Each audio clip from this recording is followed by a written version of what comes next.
working on Red Hat JBoss Web Server for some time, and I'm an Apache Tomcat committer since a long time now. So I'm an NSF member. I was elected, I don't remember when, long time ago. So we are going to cover a lot of topics. A lot of will be about OpenSSL, HTTP2, a lot of clustering as well, and quite a few embedded features. Not too many people use Tomcat embedded. Usually it's embedded through frameworks, and you do it yourself, but we still have quite a few new features in that area as well. Then we'll touch up about the future plans, like Mark did earlier about Jakarta. We'll cover that and some more.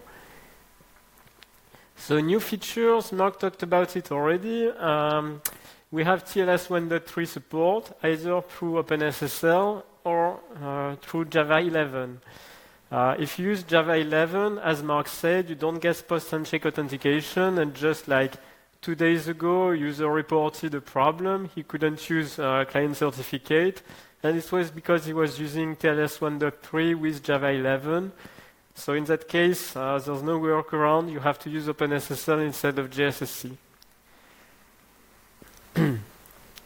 Okay, Mark also talked about that. Basically, we did a lot of work to have the native APR connector support the JSSC style configuration for TLS. That includes the key stores and things like that. And of course, we previously had the other way around. The JSSC connector could use the OpenSSL style configuration for certificates. So basically, the general idea is that you can now use any of your JSSC key stores and trust stores with the APR connector. It aims at making the TLS configuration connector independent and generally make your life easier when dealing with TLS. There was some also new features implemented along the way for session cache size and timeout configuration.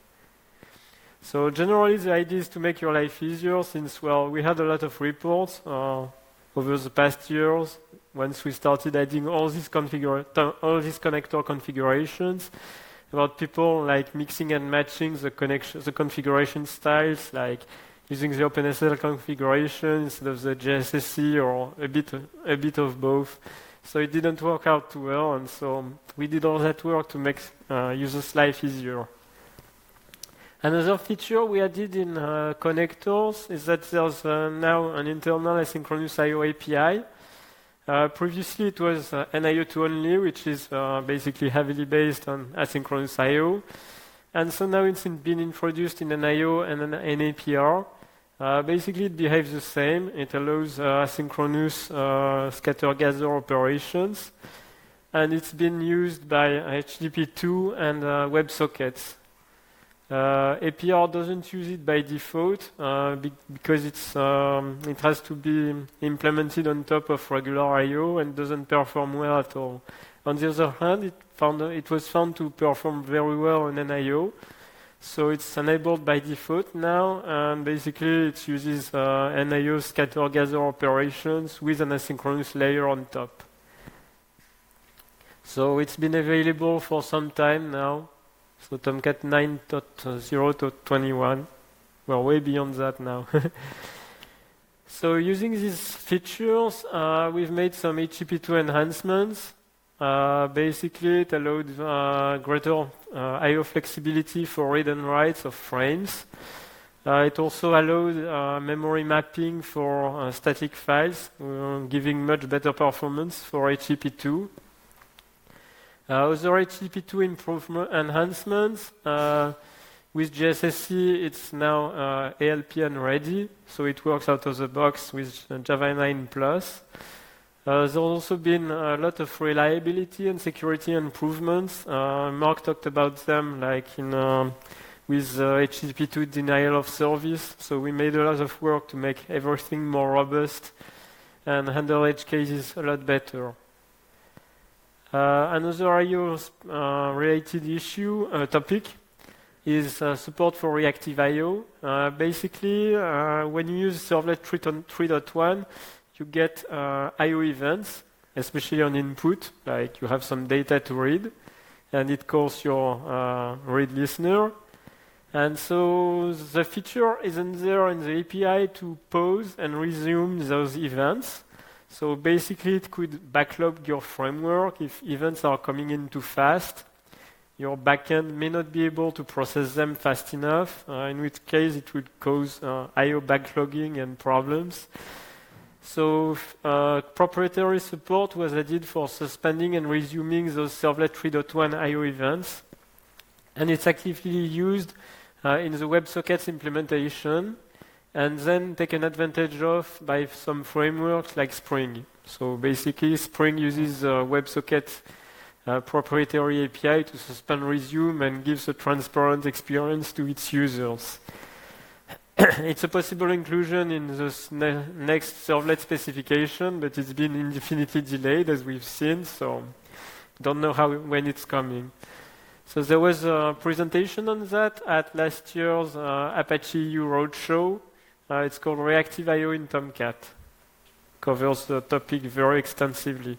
So how it looks like in WebSockets, basically you have on the WS session, you have suspend and resume methods, which you can call. So you call WS suspend. So the WS frame, which usually gets Servlet 3.1 on data available events on the listener. Well, it doesn't get them anymore for now.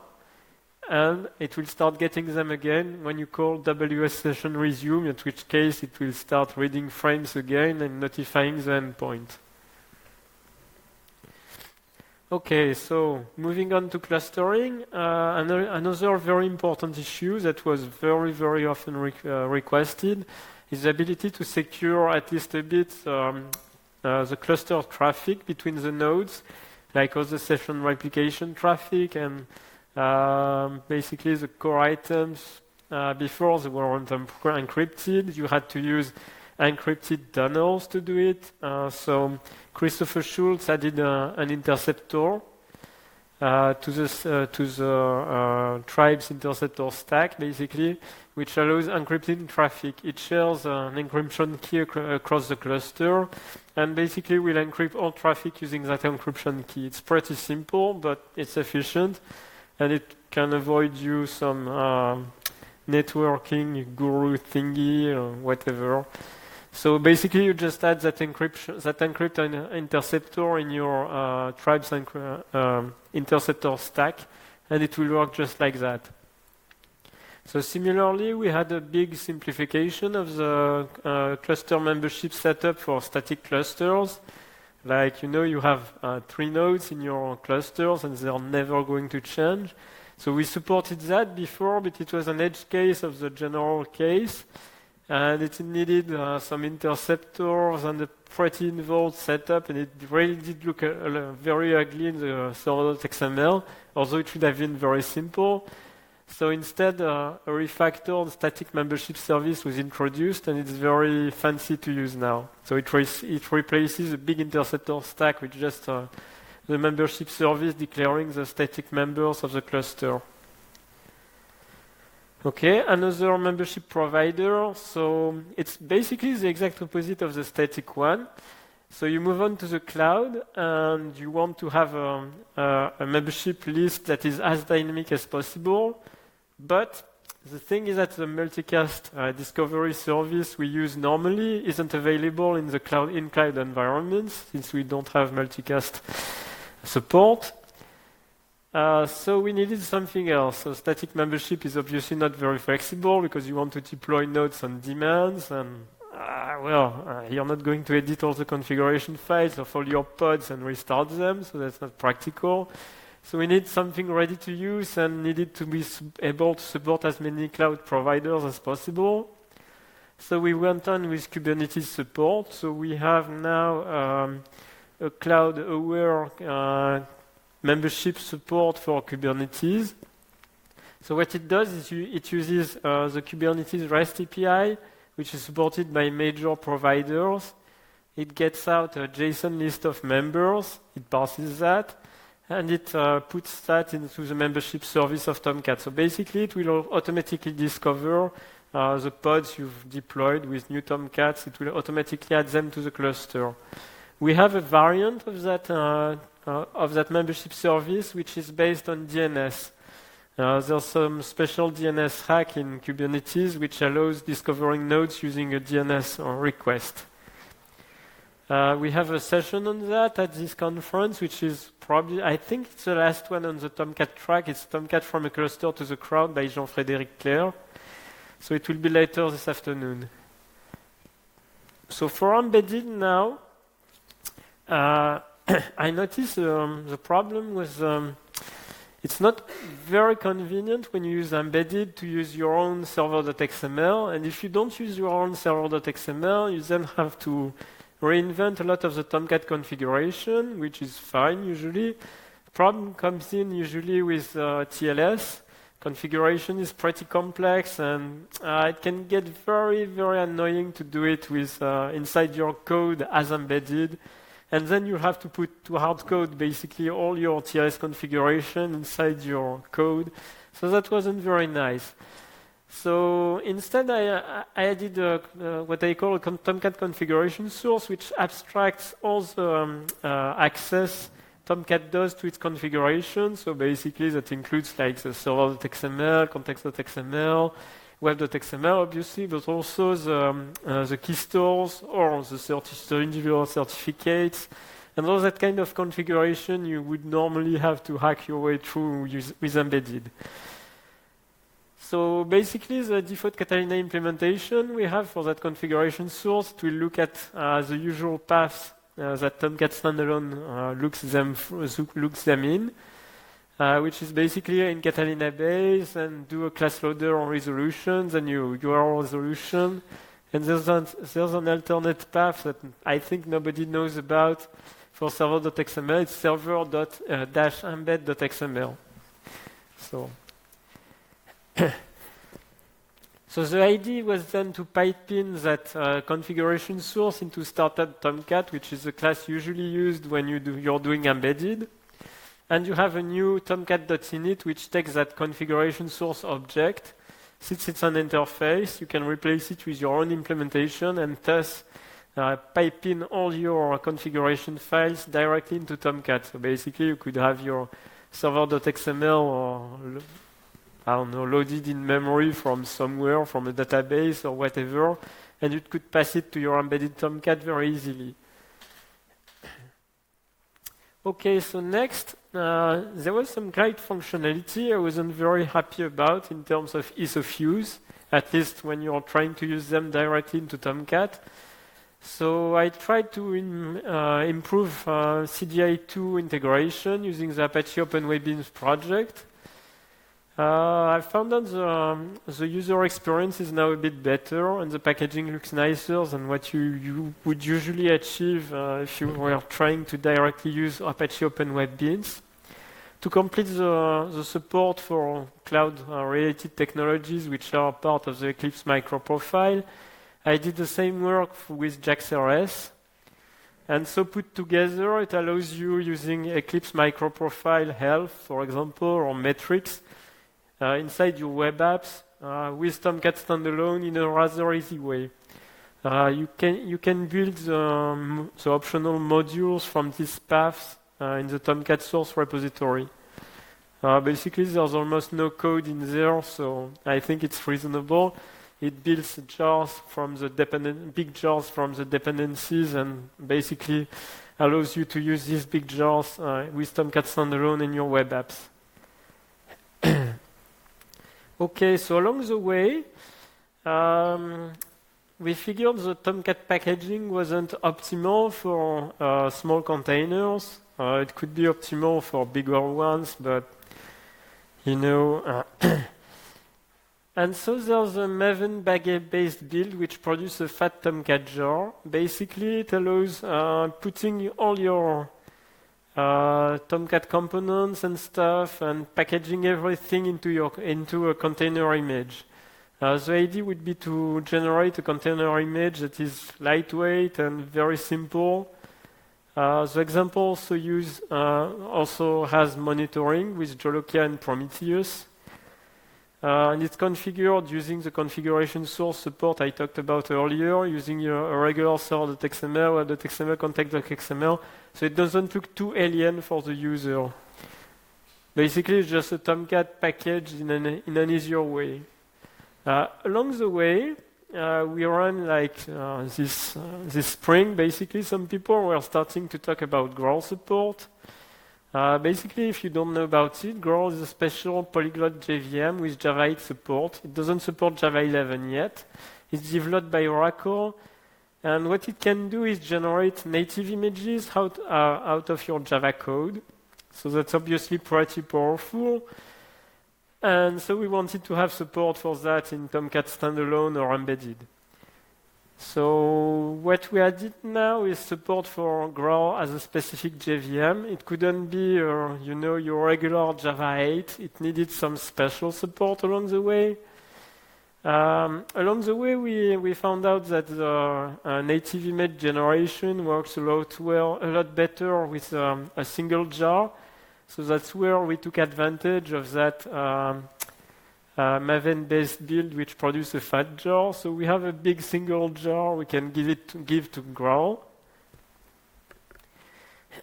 And based on that experience, basically, when we generate a native image from Tomcat, we found out it has a very, very fast startup and very, very small memory use. So we think now on-demand services are doable to some extent, depending on what your web apps is doing.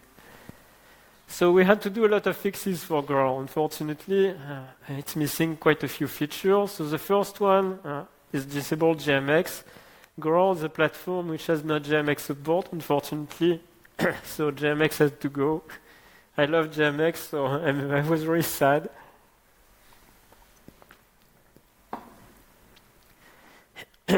So we had to simplify some stuff which was heavily using reflection, because obviously Growl is generating native code and dynamic reflection and things like that aren't an option. So JSP runtime library like so get use bin and set bins, whatever, to get properties from bins, are using some bin info stuff which was too heavyweight for Growl to use in a simple way. So that had to go. Also the GenDA reference resolution for a bit the same reason. Some listeners that are used in the default config were found to be incompatible. Usually it's like the listeners which are for to prevent memory leaking and things like that, which use a lot of heavy-handed reflection to go deep into the JVM internals. Since it's a totally different JVM, it's not going to work.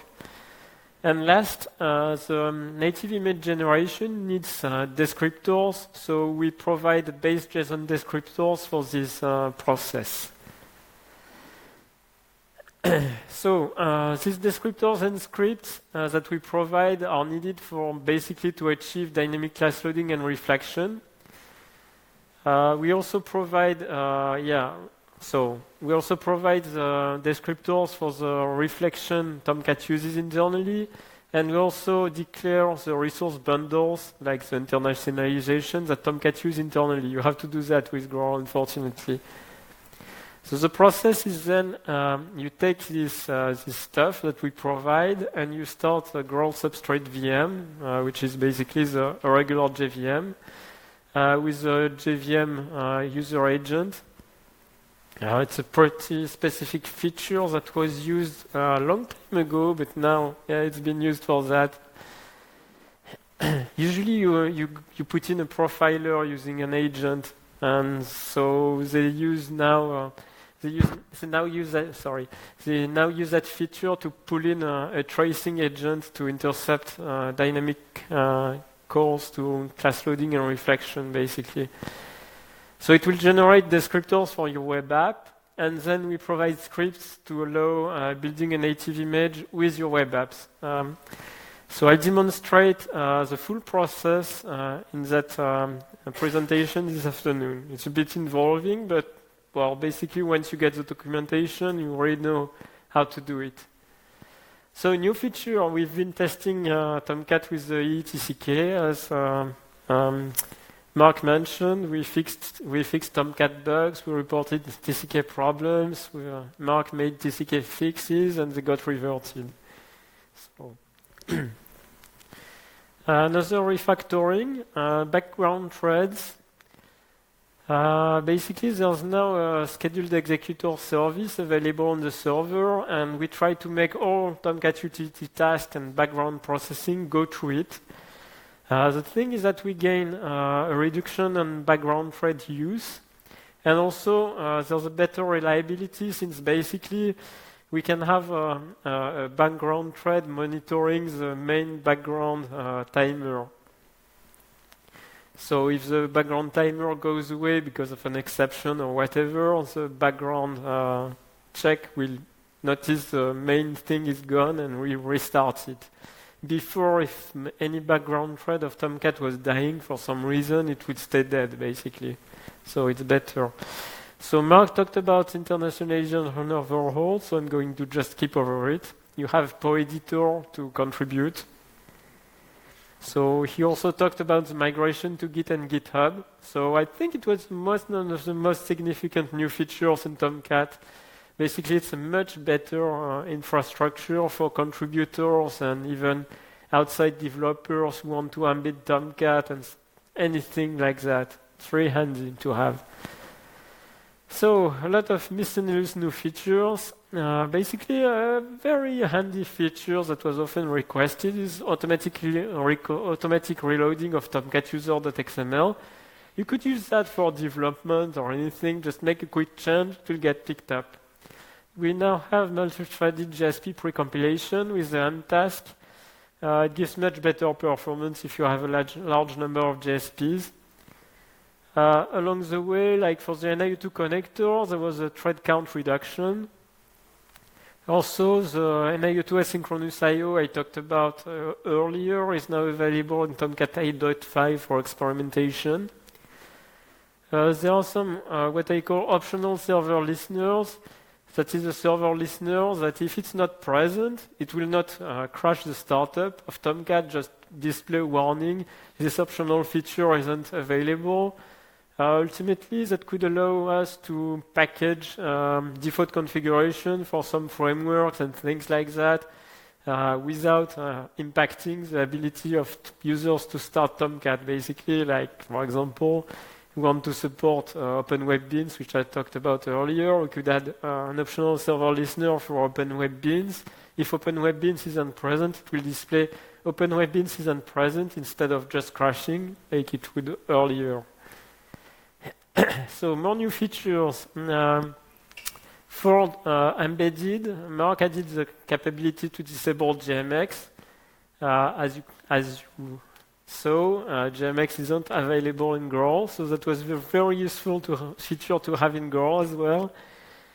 Directory listing sorting was added during the hackathon this spring. We have a better HTTP2 defaults. Another very important things, because before, like, you could go crazy with thread counts with the default configuration. That was very, very bad. You couldn't put default into production, basically. So I think we have more same HTTP2 defaults now. Also, an important feature for security is that there are better decoupling of the actual network socket from a wrapper that we use for all I/O calls. So basically, when we close the socket, we decouple that wrapper from the socket, and that allows some weird calls going through accidentally, basically. We also added some cookie security feature, and also there's a property source implementation for environment variables. So what it allows is use environment variables, which is pretty common in cloud environments, directly into server.xml. So that could be very handy in cloud. So the plans for Tomcat 9 and Tomcat 10, so you can contribute to that, of course. Mark talked about a lot of them already, so I'm going to skip a bit to some extent. So we plan long-term support for the JAVAX package in Tomcat. We don't really know how we'll do it, but you can rest assured that your existing web apps will be allowed to run and change on basically a Tomcat version, which we don't know which one yet. Maybe it will be Tomcat 9, it's not certain yet. So that includes Servlet, JSP, EL, and WebSockets. Obviously, that's all the EE specs Tomcat implements. We can't give any guarantee about your other EE API use. So for the next EE support, Jakarta EE.next, so I was a bit too ambitious, so it's probably not going to be 2019, more like 2020. So we'll move to the next Jakarta packages in Tomcat.next, basically. We don't know when that will happen. So we plan some further HTTP2 improvements, most likely in the 9x branch. So to improve basically resource use, performance, DOS resilience, if we find some edge cases and problems. We want to basically improve core implementation using existing torture tests. Like for example, there's a torture test for prioritization, which we're trying to make work better in Tomcat. And there's also similar work on caching. Some HTTP2 extensions could eventually get implemented also. Like for example, there's a two-way HTTP2 extension and any exotic items like that. So Mark talked about it. Basically, we are hoping to be able to achieve a cleanup of the connector infrastructure by removing the APR connector. This would remove a huge amount of native code and JNI wrappers. It's also a source of crashes. The downside is that the APR connector is still the fastest in terms of raw speed Tomcat connector. Not by much, but still, so that's still a bit of a loss. So there's mixed feelings about that, but ultimately I think it will be removed because it's a lot of maintenance work and security problems, crashes, whatever. So for about the same reason, we have the AJP removal. We want to advocate use of HTTPS instead of AJP for proxy protocol use, for security reasons and for support of advanced features, well, advanced like WebSockets and things like that. So not that advanced now, but so if we're able to remove the APR connector, we'll be able to remove the APR dependency. So basically, the JNI wrapper of Tomcat, Tomcat Native will only depend on OpenSSL and the standard library of C. So that would be a big improvement. So we want to add support for OpenSSL clones. There are quite a few now. I think Rainer has something planned in the near future. And Mark talked about it, modernization of native code if possible using Project Panama. So we'll see about that. So there's a big ongoing thought process about HTTP3. It's in very early stages. It goes through a lot of changes. It's extremely complex. So we don't know what kind of room there is for that support directly into Tomcat. So I can't talk much about actual plans right now, but we are thinking about it basically. So we want also to improve configuration in Tomcat.next, and it's a big cleanup essentially. For example, for SSL, we have quite a few components where attributes are duplicated. Like there's a huge list of get set in the objects, like to pass the get set call to the next object in the line. And all that isn't needed anymore at the moment, so that's a big chunk of dumb code we can remove. Obviously, it also breaks configuration compatibility, so we don't want to do that in the 9.x branch. We want to remove as many of the system properties as possible that we currently use for configuration, and maybe add more JMX beans for better monitoring and like basic management features.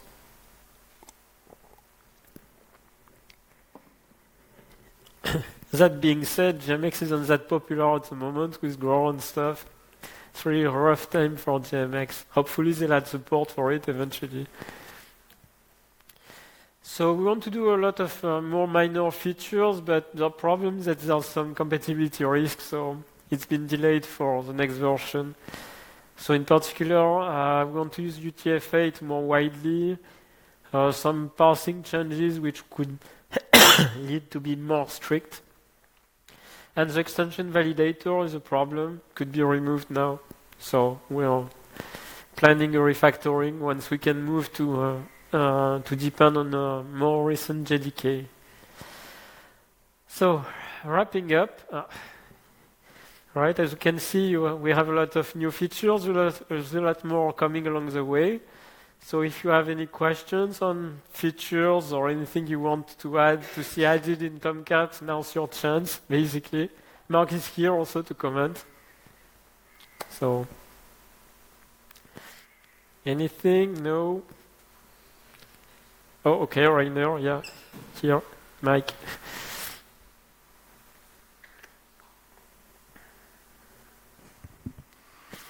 Probably there will be something new with the next spec, because I think all the spec changes in the last years increased the minimum Java version, but the next spec probably will not do. 11? Okay. So the question would have been, are we expecting a change in required Java version for Tomcat next? So that will be 11 as well then, probably. Yeah, that would be quite obvious, I think, yeah. Yeah, because the thing is that there's a lot of problems with trying to use Java 8 at the moment. Like, for example, if you want to use HTTP2, you have a problem with Java 8 because it doesn't do ALPN. So you have to use Java 9 Plus, and everything starts to be like that. So, like, Java 8 is really hard to use at the moment with edgy features. Like, and with the next EE, probably they'll want to introduce more trendy features like that. So basically there's a disconnect and they are going to bump the requirements like they usually do.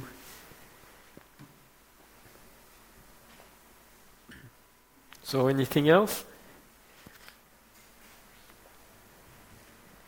All right, I think it's time for lunch then. Woohoo.